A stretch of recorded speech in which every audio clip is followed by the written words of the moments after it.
todos, todas.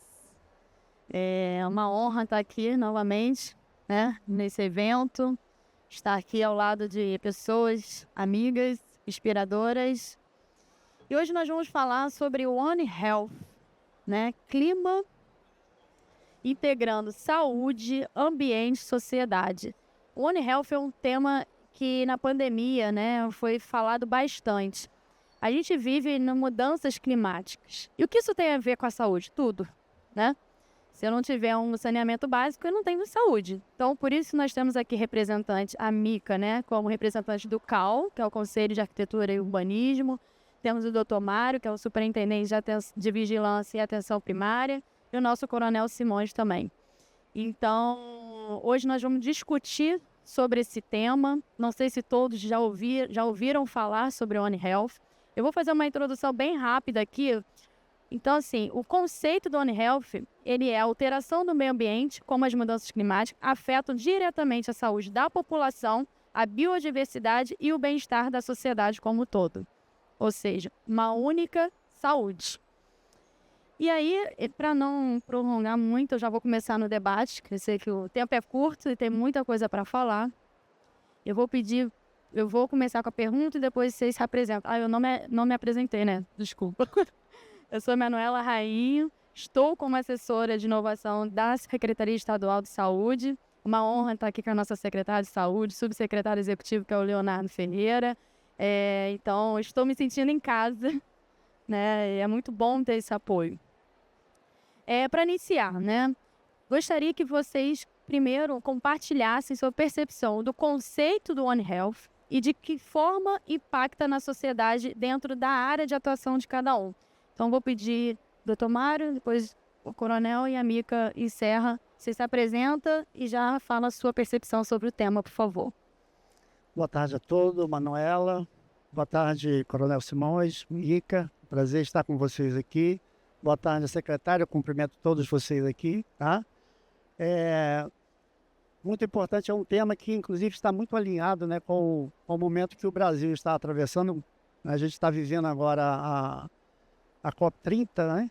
E é um assunto que ele está extremamente mexendo o mundo, né? Existe uma coalizão global para enfrentamento às questões das mudanças climáticas, obviamente, porque elas impactam diretamente na saúde, que é a área, né, com a qual eu respondo. Eu gosto sempre de falar que mudanças climáticas hoje não é só um assunto de romantismo ambiental. É assim, eu quero ver a árvorezinha verde, o bichinho preservado, né? Não matar o mico-leão dourado. E a gente não é isso só. Isso é muito importante, o ambiente depende disso, né? Dentro do termo da ecologia, a gente precisa também dos animais, das plantas, dos minerais, e o ser humano precisa entender isso. Mas a gente está falando de algo muito mais sério que isso. A gente está falando de mudanças, de fenômenos que afetam a vida das pessoas. E a saúde única, que é o conceito One Health, né? Saúde única no Brasil, a gente está falando de uma só saúde. A gente observa que tem uma garantia na Constituição Federal, no artigo 225, que fala que é direito de todos um ambiente ecologicamente equilibrado. Exatamente por conta da possibilidade do impacto de mudanças que vão afetar a vida das pessoas, e acho que a gente vai abordar, inclusive, a questão dos desastres naturais, né? É um conceito também que traz a palavra equilíbrio. Equilíbrio e harmonia. E se fala em equilíbrio e harmonia, principalmente, se a gente for lá nos tempos remotos do pai da medicina, eu não sou médico, mas os médicos estão aqui, conhecem Hipócrates, ele já falava que a saúde dependia do alinhamento, do equilíbrio dos humores, né, do corpo com o ambiente. E a gente precisava, ele, né, criou essa particularidade, e a partir de então, inclusive, se aboliu o conceito de que a doença estava muito relacionada à questão espiritual, e que eu precisaria de um mago, ou de um mágico, ou de um sacerdote para curar.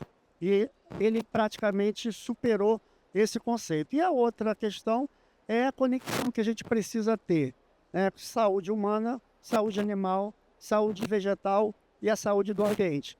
Isso tudo vivendo em equilíbrio e harmonia, a gente vai conseguir de fato, uma saúde única, como é a proposta do tema. Muito bom, obrigado, Tomário. Coronel Simões, por favor. Bem, boa tarde a todos. Eu estou muito grato, muito feliz pela oportunidade de dividir essa mesa. A Emanuela foi muito perspicaz, porque ela conseguiu reunir dois idosos já com uma longa estrada, né? E uma jovem que vem integrar um tema por demais relevante, que é cultura e urbanismo social. Saúdo aqui a nossa secretária, a doutora Cláudia, que nos prestigia, e pego um pouco do que o Mário sobre a COP30, que já começou em Belém do Pará, e os líderes, né? Boa parte do que para aqui está sendo discutido lá pelos líderes mundiais. Eu dizia que boa parte da nossa conversa está sendo tratada pelos líderes mundiais lá em Belém do Pará. E elas passam por questões clássicas relacionadas com a imperiosa necessidade da redução dos gases do efeito estufa, né? Esse é o tema principal. É preciso reduzir as emissões de metano e de CO2 sob pena de que a temperatura do planeta fique comprometida. Hoje a temperatura média já atingiu a casa de 1,5 graus centígrados de elevação depois da era industrial. E agora o que os cientistas preconizam é que é preciso manter esse equilíbrio, né, entre 1,5 até 2 graus Celsius. Perdão. A minha contribuição para essa conversa se baseia na minha experiência no tempo que passei no sistema de defesa civil estadual e municipal, no Corpo de Bombeiros, sobretudo, e nas secretarias municipal e estadual de saúde, né? Na Secretaria Estadual eu estou nos últimos 10 anos. Reputo a importância da saúde única, Mário, assim, porque qualquer conceito que traga a ideia de transdisciplinaridade, de intersetorialidade, é muito bem-vindo, porque esse é o grande desafio, porque, por vezes, as instituições não conseguem essa integração, tá? E para concluir essa introdução, eu enfatizo aqui a importância da academia, né, dos pesquisadores, da universidade, mas preciso lembrar que os eventos climáticos severos antecedem a entrada da academia nessa discussão, né? A academia entra através do painel intergovernamental de mudanças climáticas, lá no final da década de 80, mas nós sabemos que aqui, no Rio de Janeiro, lá no século XIX, Olavo Bilac já escrevia crônicas sobre chuvas torrenciais na cidade. Nós que gostamos de música, acompanhamos Tom Jobim lá em 1972, né, nos ensinando que as águas de março vêm fechando o verão, promessa de vida no nosso coração, e eu, tristemente, incluo, né, nesse contexto a ideia, ou melhor, a expectativa de que moradores de áreas de risco geológico e de inundação possam também estar submetidos a risco de morte. Obrigado. Muito bom. Mica, por favor. Alô, boa tarde a todos. Primeiro eu quero agradecer aqui a secretária, Cláudia, ao subsecretário Leonardo, desculpa. E Manu aí, pela oportunidade de estar aqui com grandes especialistas, trazendo o nosso lema, né, Rebeca? Que é arquitetura e urbanismo aqui como um ponto crucial para essa unificação, né? Esse unificar de conceito do que é saúde. Nós não podemos falar hoje em saúde humana sem falar de saúde do território, né? Do ambiente construído. A arquitetura e urbanismo, ela está aí para isso, né? Na verdade, nós, arquitetos e urbanistas, nós pensamos os espaços, tanto micro quanto macro, e ele está diretamente ligado na saúde humana, né? E nesse conceito de uma saúde única, é essencial que a arquitetura e o urbanismo esteja, como o coronel falou, de forma integrada, desse pensar multidisciplinar em saúde de forma integrada. Não podemos cada um trabalhar no seu quadrado e que a gente não consegue realmente pensar em saúde para todos, né? E neste momento, mais ainda de grandes mudanças climáticas, eu enxergo enquanto arquiteto e urbanista e hoje também atuando dentro do conselho, onde a gente tem um poder de atuação, né, do poder público para atuar em outras frentes, não somente a técnica, mas em ações públicas mesmo, o papel não da arquitetura e urbanismo somente como um planejamento preventivo da saúde, porque na minha visão macro, Manu, a arquitetura e urbanismo é uma saúde preventiva do território e, consequentemente, no ser humano. Mas, enfrentando essas novas mudanças climáticas, a gente também pensa no papel do arquiteto e urbanista para mitigar, né, e pensar ações para mitigar e trazer soluções para esses grandes enfrentamentos climáticos que estamos trazendo.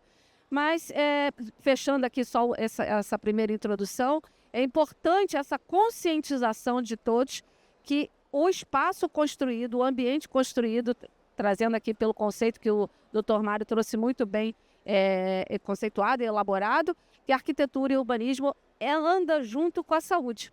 É saúde pública do território e, consequentemente, a saúde do ser humano. Começamos bem, gostei. Vamos lá, doutor Mário. Lá na SES nós temos um Monitora Rio e temos um painel específico, oi, não estou ouvindo. Um painel específico sobre a parte de clima, né? Então, assim, poderia nos explicar como essas análises, né? Análise dos dados nesses painéis orientam na tomada de decisão de gestores e que impactos concretos essas informações têm para a sociedade? É uma ótima pergunta. Importante a gente destacar o trabalho primordial que o nosso Centro de Inteligência e Saúde vem fazendo, e ele traz exatamente esse conceito também citado pelo Coronel Simões da transdisciplinaridade, né? A intersetorialidade que está relacionada com os diversos setores do setor saúde, mas a multiplicidade de disciplinas que envolve a questão da construção da qualidade de vida das pessoas, a construção do próprio processo de saúde e doença. O nosso Monitora, ele tem, isso é um feito marcante para a Secretaria de Saúde, né? Ali você tem vários painéis, e um dos painéis, ele identifica o momento do excesso de calor de uma determinada estação do ano.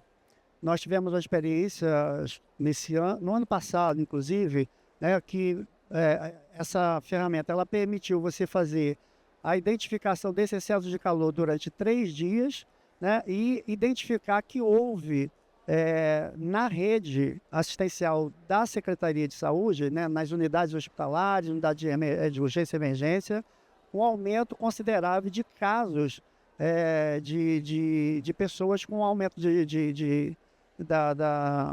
da pressão arterial, pessoas com aumento de questão de frequência cardíaca, obviamente procurando serviço de saúde, e principalmente é uma ferramenta que permite para o setor saúde, né, para os profissionais de saúde, identificar aquelas pessoas que têm vulnerabilidade, pessoas de maior vulnerabilidade. Pode ser crianças, podem ser os idosos, principalmente pessoas idosas com comorbidades, que já têm problemas de diabetes, pressão alta e etc. Então, essa ferramenta ela permite identificar com uma certa antecedência o que vai acontecer, né, em alguns dias, e prevenir a rede. Olha, vai aumentar a frequência de atendimentos de pessoas com problemas relacionados ao aumento da temperatura. Então, a rede se prepara para isso e dá a resposta de forma adequada. Então, isso foi um grande avanço, uma ferramenta importantíssima para a Secretaria de Saúde. É a gente se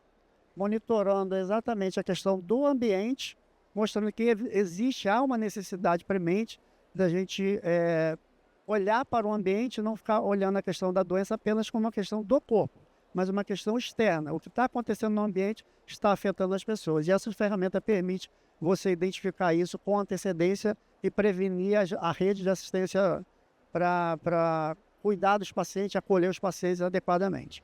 Muito bem.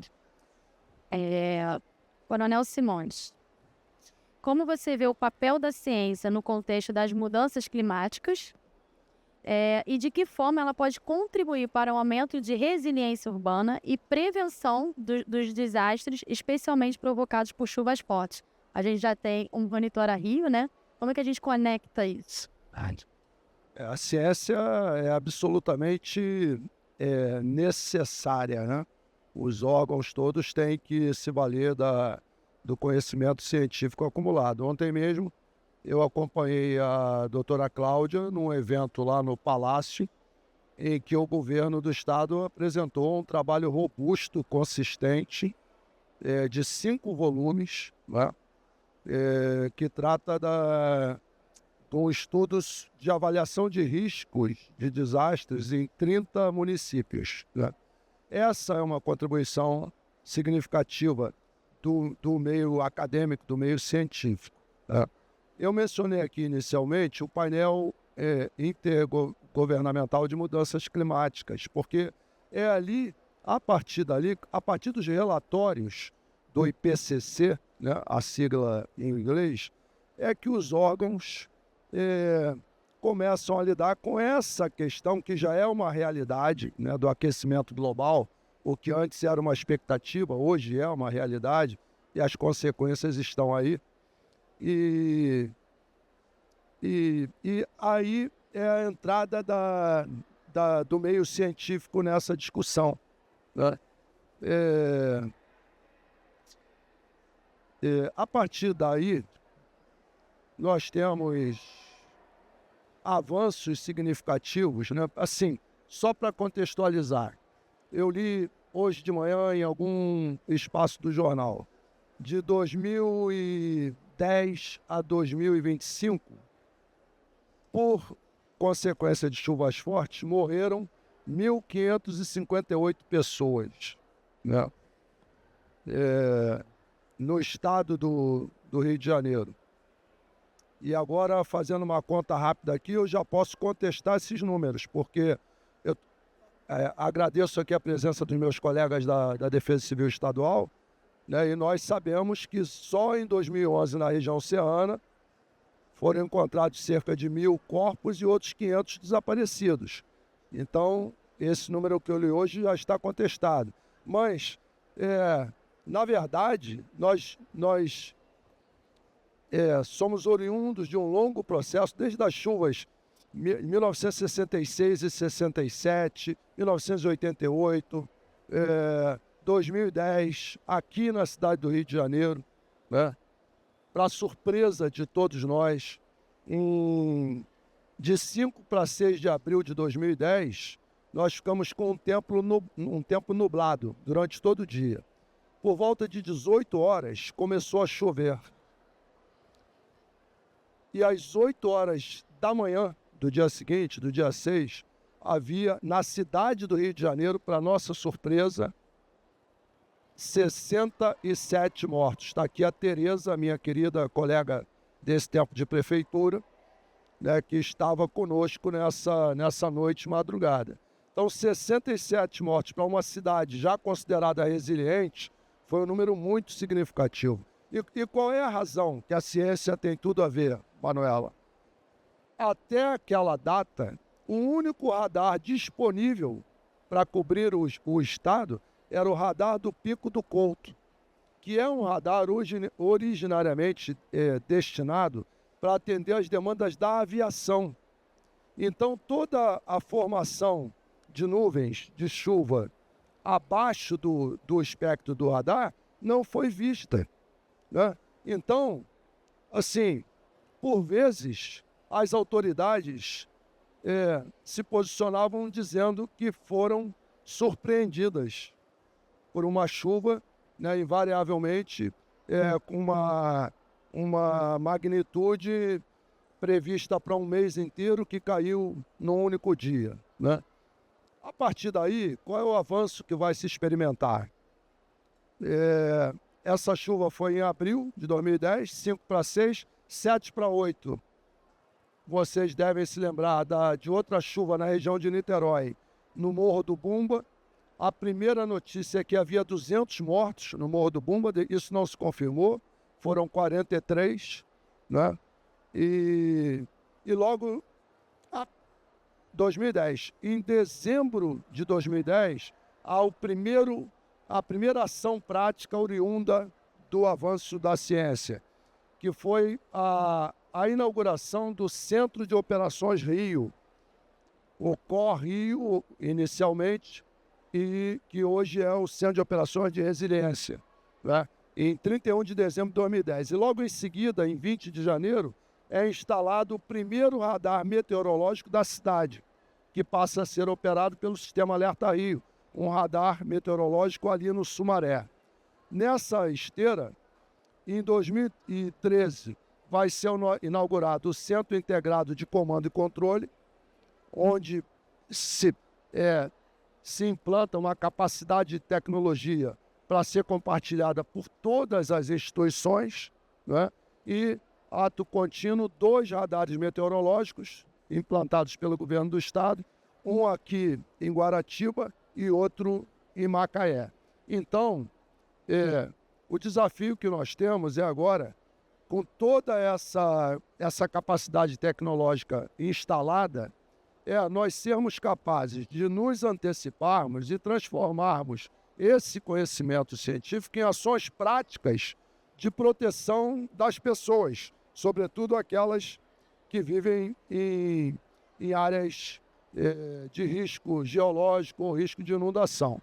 Só para concluir, Mário, você citou, eu falei aqui do Centro de Operações Rio, falei do Centro Integrado de Comando e Controle, e especificamente na área da Secretaria Estadual de Saúde, a inauguração do Centro de Inteligência em Saúde é uma ferramenta de tecnologia que muda completamente a visão sobre o tema, né? Então, ali nós temos uma central de regulação, uma estrutura de transporte interhospitalar robusta, um SAMU operado pela Secretaria de Estado, que e não vai aqui nenhuma bravata, mas é o SAMU mais estruturado do país pela sua capacidade de resposta, e o Centro de Informações Estratégicas de Vigilância em Saúde, que no primeiro momento de previsão de chuva, que vai chegar daqui a 24, 48, 72 horas, já é ativado e passa a interagir com todos os órgãos, com a atenção voltada especialmente para as questões relacionadas à saúde nos municípios. Muito bom. Tecnologia aí, né? Nos dando informação também.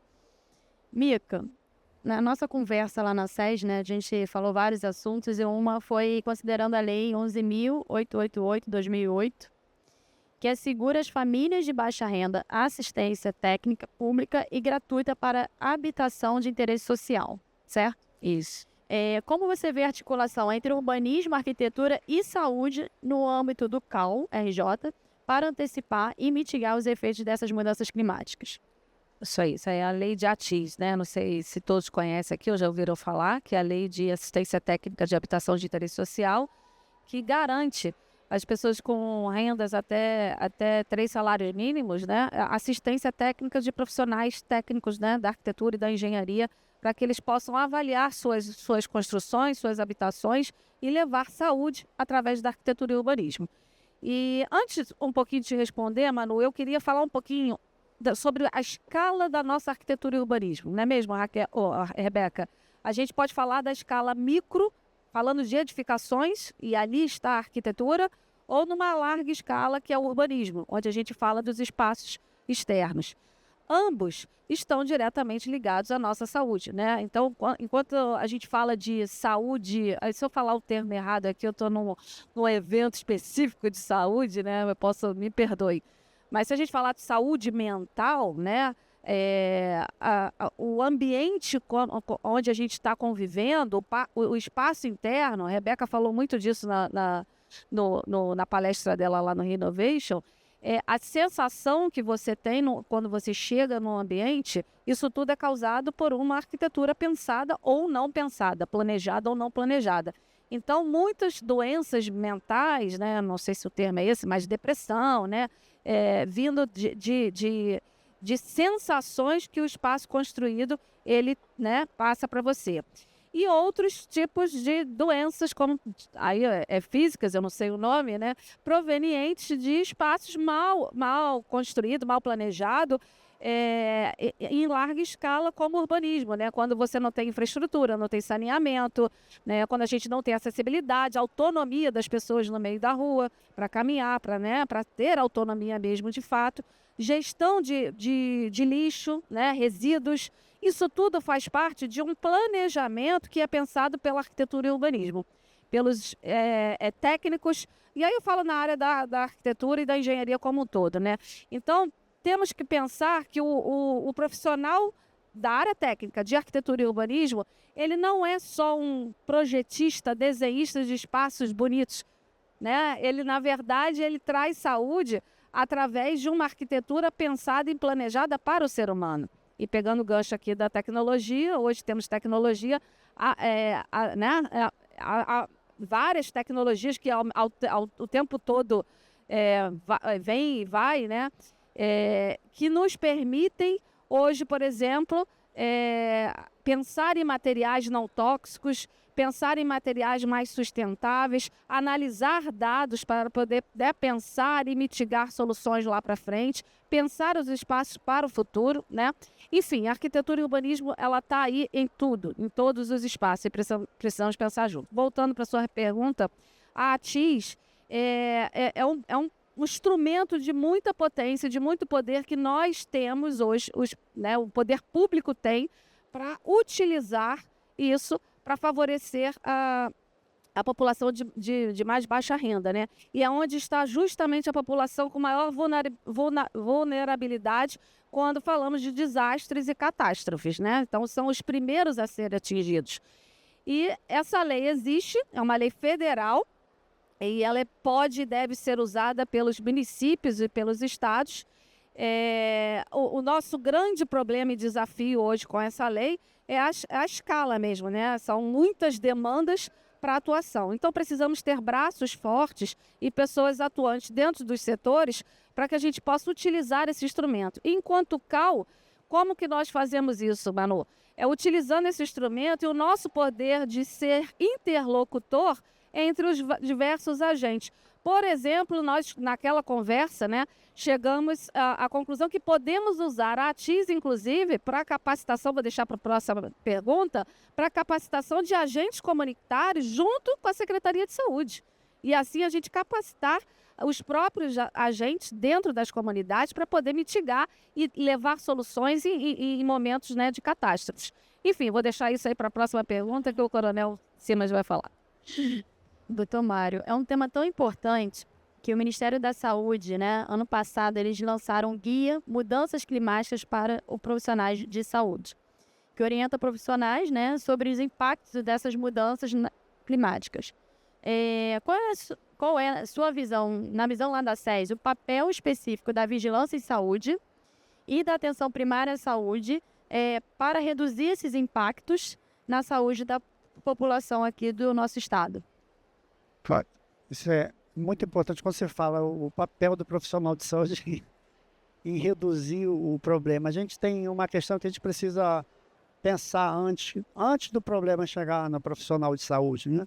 E quando a Mica falou da questão que o arquiteto não é só um desenhista, não é uma pessoa que faz plantas lá, nenhum profissional que trabalha com o tema saúde e que tem algum vínculo com a saúde, aí você pode falar professor, você pode falar o arquiteto, o engenheiro, até os profissionais que trabalham diretamente com a questão da saúde. Nenhum desses profissionais pode dispor ou abdicar da questão da sensibilidade.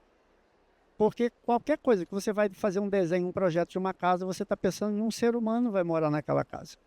Né? Você vai dar uma aula, né, de ciências ou de física, de química, você tem que pensar que é um futuro profissional que tem que trabalhar dentro de uma coletividade, dentro da perspectiva de qualificação da vida do ser humano. Então, a gente precisa aprender isso, todo profissional tem que ter essa visão. Enquanto você olha, por isso que o tema Uma Só Saúde, ou One Health, é exatamente a questão de você fazer essa conexão do ser humano com as profissões, né, que ele vai exercer, não importa qual, não é só o profissional de saúde que tem que olhar o cidadão com a preocupação de que esse cidadão precisa ter saúde.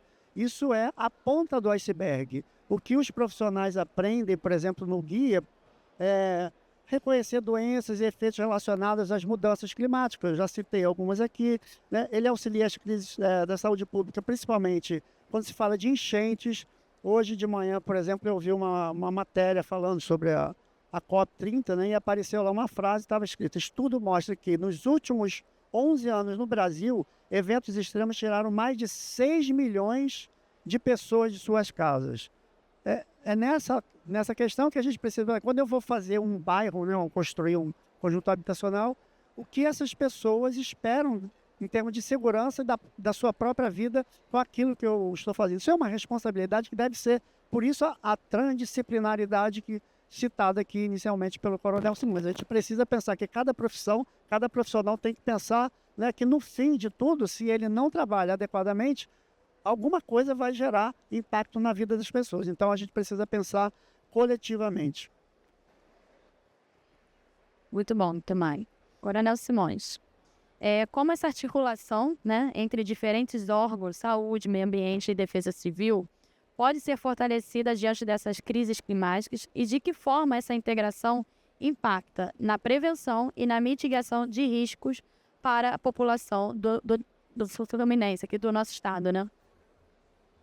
Esses equipamentos que eu mencionei, né, o nosso Centro de Inteligência em Saúde, um Centro Integrado de Comando e Controle, eles já nos induzem para a ideia de que essa gestão tem que ser compartilhada por todos os setores, né?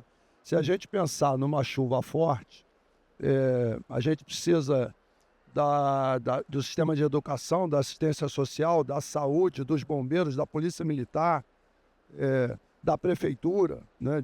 Quer dizer, não se pode pensar na resposta aos desastres sem uma ampla integração de todos os segmentos, né?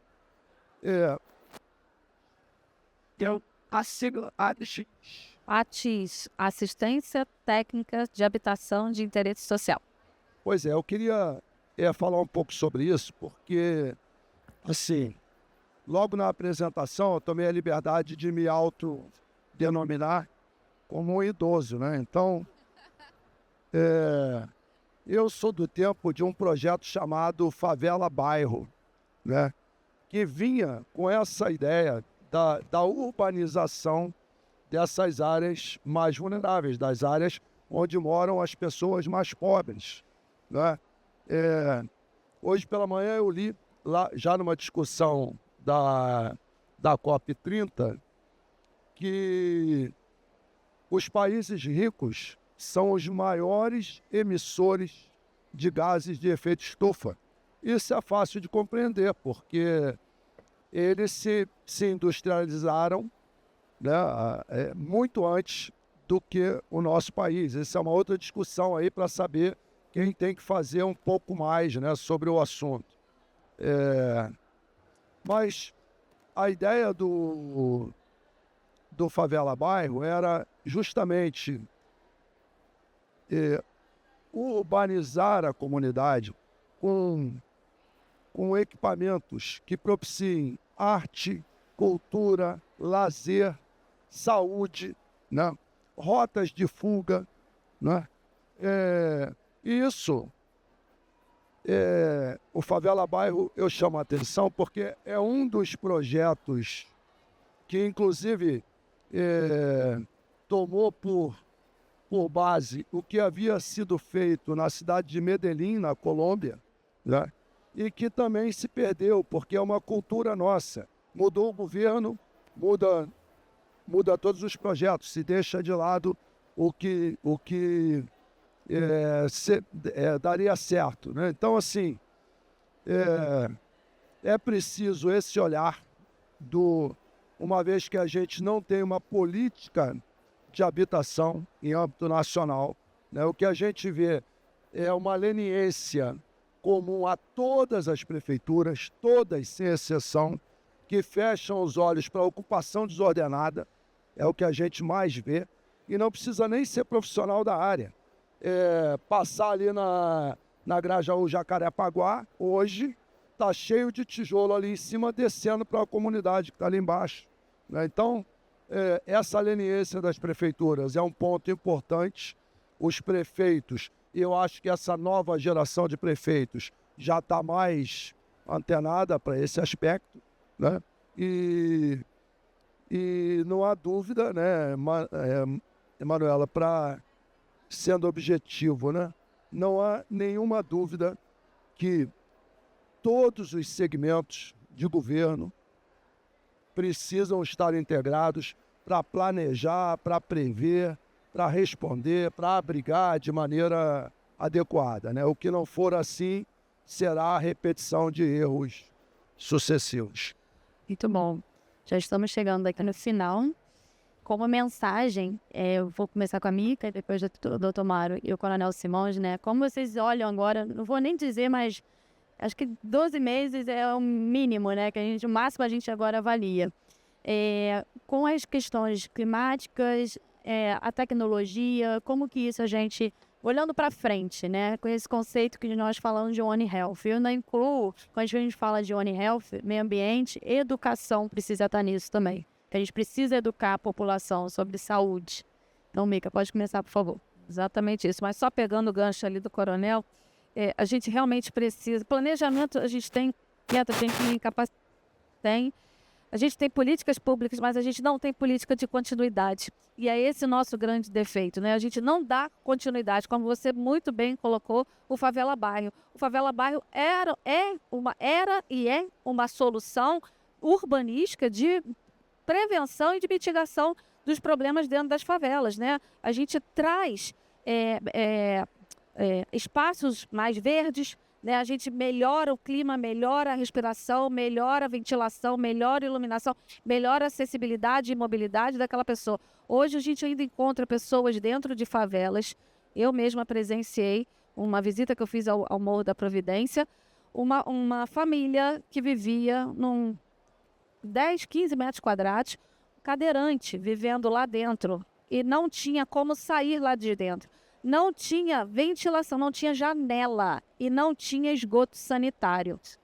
Então, ações como essa do Favela Bairro, ele pode sim e deve e pode melhorar a vida de muita gente. E por isso a lei de ATIS a gente pode contribuir muito. E pegando o gancho do Dr. Mário, exatamente isso. Nós nos sentimos responsáveis, cada um no seu quadrado, de como a gente atua de forma eficaz para levar qualidade de vida, segurança e saúde para a população, né, para a sociedade. Então, no meu papel enquanto arquiteto e urbanista, eu tenho que pensar e projetar de forma responsável e eficiente. Outro exemplo, aí, sem áreas de vulnerabilidade, em ambientes, por exemplo, de luxo de condomínios. Quantos condomínios hoje vocês veem que a guarita não tem nem o ar-condicionado, o cara fica em pé o dia inteiro, em pé, debaixo de um sol, suando e sem banheiro dentro da guarita? Que qualidade de vida, que saúde que esse cara vai ter, mental e física, né? Então, isso é responsabilidade de quem? De quem está ali, o projetista que está ali projetando, pensando as cidades. Então, Manu, respondendo a sua pergunta, eu vejo que a gente precisa ter mais responsabilidade social e técnica com o ser humano, cada um no seu quadrado, ter planejamento, mas uma política de continuidade. E isso precisa passar por nós que estamos no poder público, com a caneta. Precisamos dialogar mais. Esse diálogo, essa aproximação, doutora Cláudia, eu te agradeço imensamente. É muito importante, né? Onde a gente já se viu fazer um termo de cooperação entre o Conselho de Arquitetura e Urbanismo com a Secretaria de Saúde. Quando eu levei isso para dentro do campo, eu pensei, ué, mas como? Para quê? Estamos falando de arquitetura e saúde. A gente precisa dialogar, a gente precisa estar mais juntos, porque a gente pensa de forma multidisciplinar, com o papel responsável de cada um com a sua caneta, mas levando realmente saúde e qualidade de vida para todos. Por favor, Lieutenant. Rapidamente, eu vou ler para ficar mais fácil, para ser mais rápido. Então, olha, é necessário que a gente se aproprie do conceito, né, de saúde única, entendendo que saúde não se faz apenas no espaço de uma unidade de saúde. A gente precisa abandonar o conceito de antropocentrismo, ou a ideia de antropocentrismo. A gente precisa pensar em ecocentrismo, né? É o ambiente que importa, e o homem está inserido nesse ambiente, né? E não é qualquer coisa que ele faça, que ele pensa, que vai justificar o que ele precisa para se sentir bem. Ele precisa pensar no ambiente como um todo. Entender que doença é o resultado de um conjunto de fatores, que somado pode causar danos à saúde, principalmente doenças evitáveis, né? Quando a gente faz a prevenção e a promoção da saúde, a gente entende e aprende isso rapidamente. E a arquitetura tem uma função importantíssima nisso, principalmente no quesito habitação. E trabalhar o conceito de equilíbrio e harmonia, né? Entre saúde humana, saúde animal, vegetal e saúde ambiental. Acho que acho que é a principal frase que a gente precisa encerrar essa palestra. Muito obrigada, hein? Coronel. Manu, eu tenho meia hora para... Olha, a Joaquinha já levantou algumas vezes ali, mas vamos embora. Porque é o seguinte, o nosso desafio aqui é o seguinte: como é que a gente transforma tudo isso, um conceito de saúde única, um conceito de proteção civil, um conceito de meio ambiente, como é que a gente transforma isso em ações práticas para diminuir o número de pessoas que vão morrer, lamento dizer, neste verão, né? E essas pessoas vão morrer porque Salma, meus colegas aqui, outros companheiros que comigo já andaram por dentro das comunidades, é impossível. O risco geológico é flagrante. Já vou terminar. Agora a menina foi bastante incisiva. Então, que a gente pode fazer com tudo isso que está à mão? Então, a proposta que eu trago, Salma, por favor, gostaria que vocês levassem para a Defesa Civil. O Estado do Rio de Janeiro possui um pequeno exército formado por 19 mil agentes comunitários de saúde. Nenhum outro segmento do poder público tem o domínio da comunidade, além desses profissionais. Eles conhecem a comunidade, eles conhecem as pessoas, eles conhecem as famílias, cada uma pelo nome. Nós tivemos a oportunidade, para encerrar, de fazer uma cooperação com o município de Teresópolis em outubro do ano passado. E nós fizemos um exercício, uma capacitação, uma sensibilização e um exercício com os agentes comunitários de saúde de uma comunidade chamada Pimentel, que, como a maioria das comunidades, uma comunidade com problemas de criminalidade, de violência. Acontece que os agentes comunitários de saúde também conhecem esses percalços.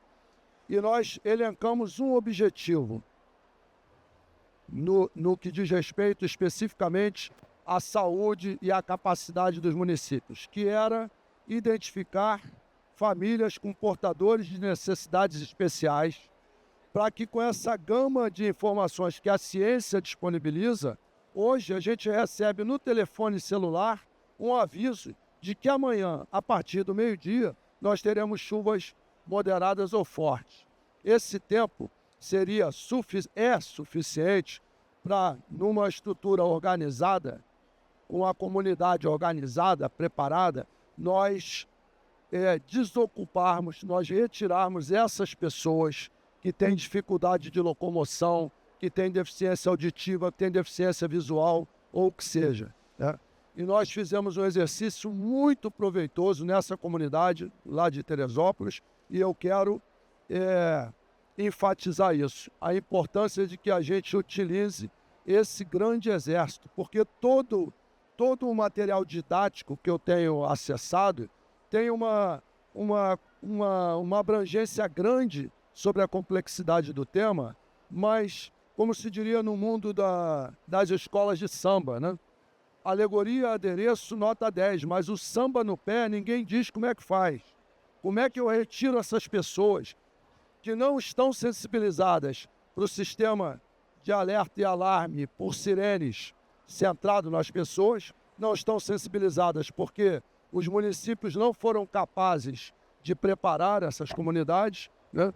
E se esse trabalho é de médio prazo, o que é que eu posso fazer para prioritariamente cuidar das pessoas portadoras de necessidades especiais, né? Só para encerrar, nesse exercício que fizemos, Salmo,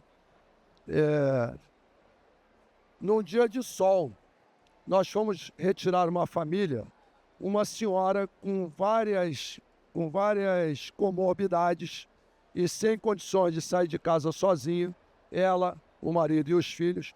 Nós fomos retirá-la da área de maior risco geológico, que é onde ela mora. Vou terminar só mais uma frase, que é importante, é para o bem da humanidade. O que nós percebemos? A ambulância convencional, no dia de sol, não conseguiu chegar nesse ponto para retirar essas pessoas. Então, um ensinamento também para a Defesa Civil. É preciso adaptar uma picape 4x4 com uma maca que seja capaz, nesses momentos, de cumprir o seu papel. Obrigado. Desculpe ter me alongado. Obrigada, pessoal.